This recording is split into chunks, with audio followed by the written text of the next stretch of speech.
Bonjour YouTube, c'est un plaisir de vous retrouver. On parle de l'épisode 10 de Jujutsu Kaisen.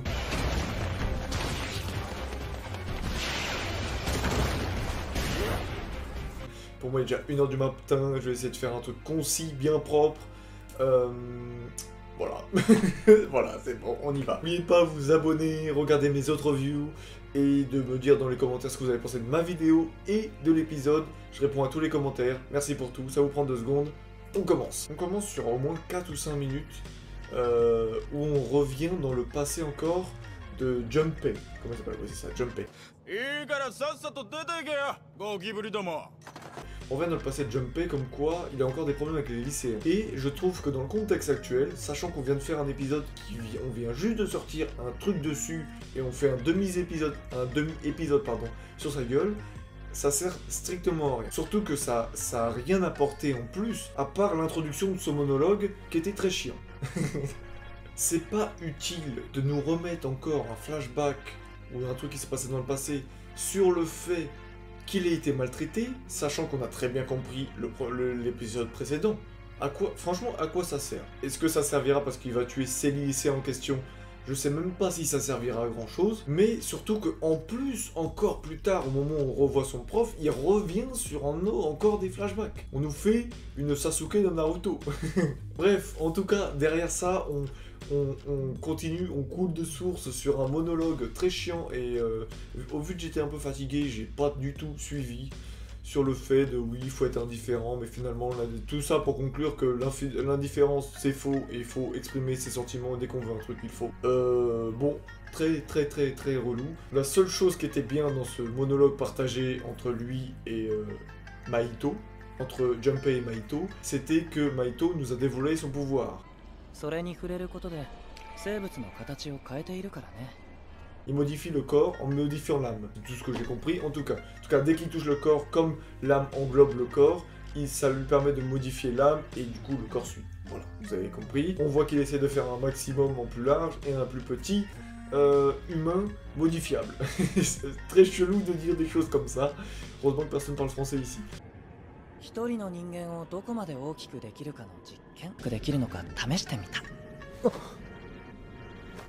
C'était franchement une introduction un peu longue, pas eu d'opening, du coup ils ont vraiment voulu accentuer sur ça. C'est un peu un justificatif très rapide pourquoi Junpei serait méchant. Il faut vite se prolonger dans son cerveau, comment il pense et tout, c'est pas plus mal. Mais il y a trop de blabla. Dans cet épisode, il y a quand même... La chose négative que je dirais, c'est qu'il y a eu trop de blabla. Au lieu de nous montrer, on nous dit.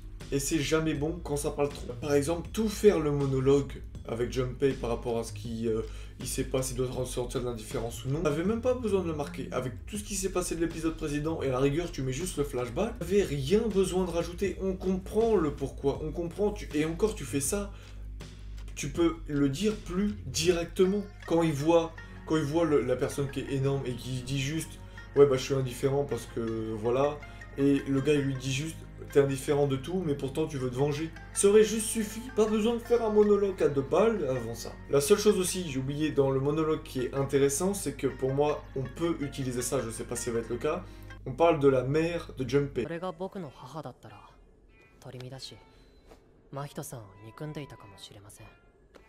Il dit à Mahito, si tu touches à ma mère, je vais te niquer ta race. Il se peut que je t'aime pas. Ça peut servir plus tard.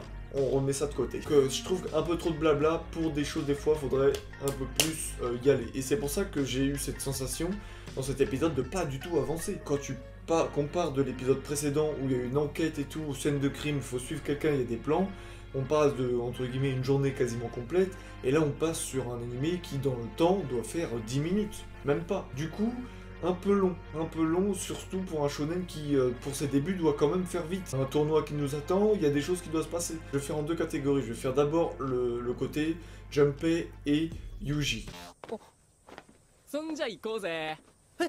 Donc, Yuji, il doit, on nous a expliqué par 3 schémas comment on doit interpréter Junpei. Est-ce qu'il peut voir les fléaux? Est-ce qu'il peut les repousser? Est-ce qu'il demande de l'aide? Ou est-ce que lui-même est super puissant du coup? 1、呪いを視認できない一般人の場合。2、視認できるが対処する術を持たない場合。3、呪術で妖刀を払った場合。即時拘束します。 Et donc on a cette confrontation entre ce professeur et lui, où là on retourne sur un flashback plus utile je trouve, qui sert beaucoup et qui exprime sa pensée sur le moment.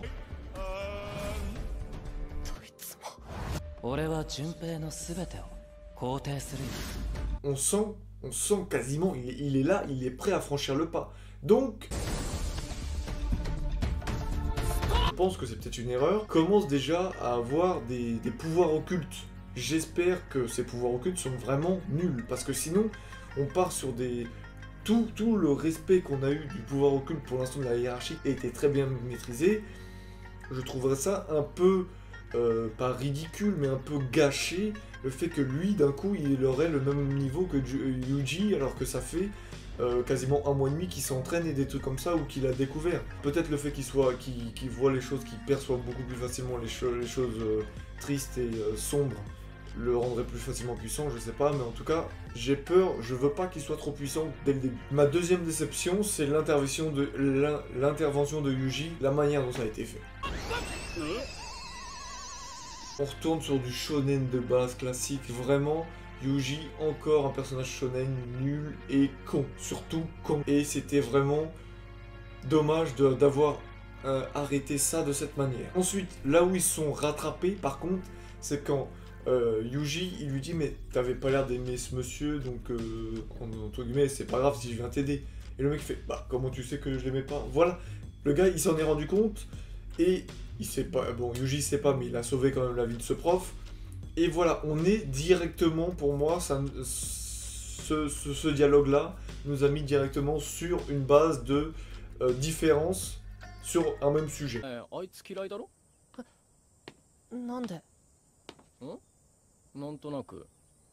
Et là, va y avoir deux options, comme j'en parlais dans la review précédente. Soit les deux ont pas le même point de vue, mais sont plutôt d'accord quand même, et ils vont être ennemis, et ça sera les deux ennemis humains, pas du même côté. Soit c'est le mec qu'on va recruter, qui est un peu borderline, qui peut être pas mal. Mais bon, vu que déjà en face, il y a une équipe de 3, Megumi, la meuf et Yuji, malheureusement, je pencherai plus sur le fait que ça soit l'antagonisme humain. Intéressant de les voir parce qu'ils ont l'air tout de suite de se comprendre.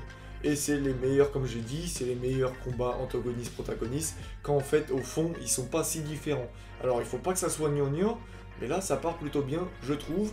Et en plus, pour la première fois, nous voyons Yuji ayant de la classe par rapport à l'autre.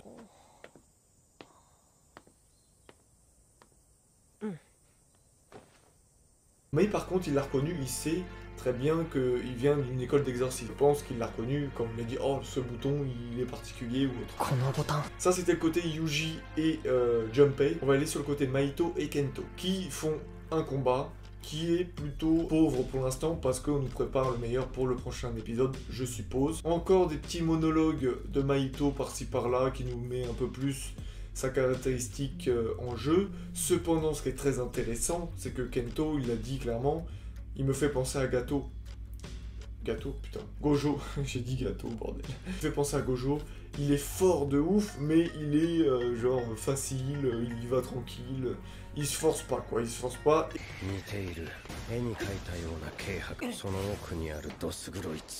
La comparaison est intéressante parce que, entre guillemets, il compare Gojo, qui est humain, à ce fléau, et les deux, pour lui, c'est des monstres. Donc, j'aime beaucoup ce parallèle. On n'oublie pas que Kento, il a sa technique comme quoi il parle au fléau, et s'il voit qu'il est trop malin, il lui dit pas la technique des 7 points.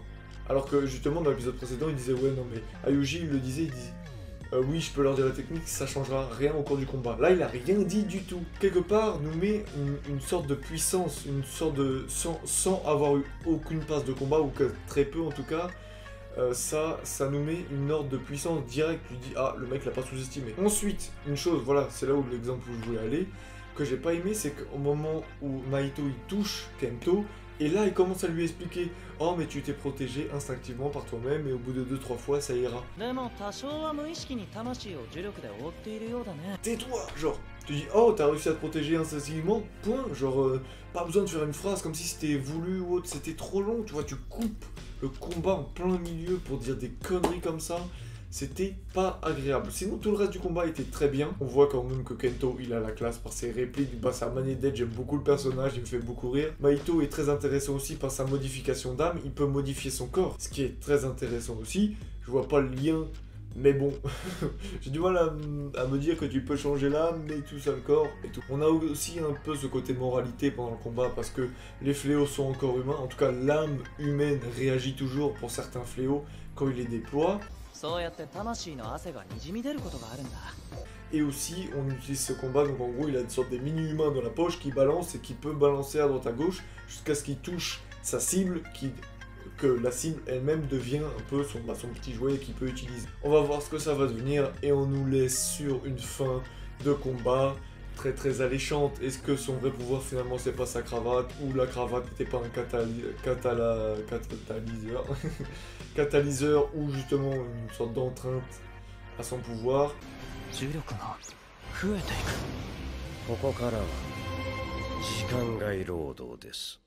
J'ai hâte de voir parce que le prochain épisode en combat promet d'être lourd.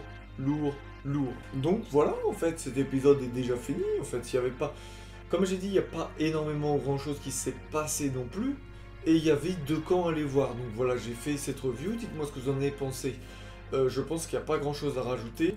J'avoue qu'au début, j'étais très hypé par cet animé. Et que là, ma hype est quand même pas mal redescendue pour plusieurs raisons. Donc si vous voulez savoir pourquoi, regardez mes précédentes reviews, vous allez voir. Donc maintenant, j'en attends quand même. Je sais que c'est un shonen, donc c'est pas un seinen, il y aura un peu moins de sérieux, il faudra un peu moins se prendre la tête. Mais ça veut rien dire. Enfin, on est censé évoluer avec le temps. Le shonen, on va pas faire des trucs à la Naruto tout le temps. Parce que pour moi, actuellement, ça ressemble quand même pas mal à Naruto, sur bien des traits. Et j'en ai déjà parlé aussi dans certaines reviews. Pas sur l'histoire en elle-même, mais sur certains personnages, comment ils sont développés. Donc voilà, merci pour tout. N'oubliez pas de laisser un commentaire, de vous abonner, dites-moi ce que vous avez pensé de l'épisode et de ma vidéo. Je vous dis à la prochaine,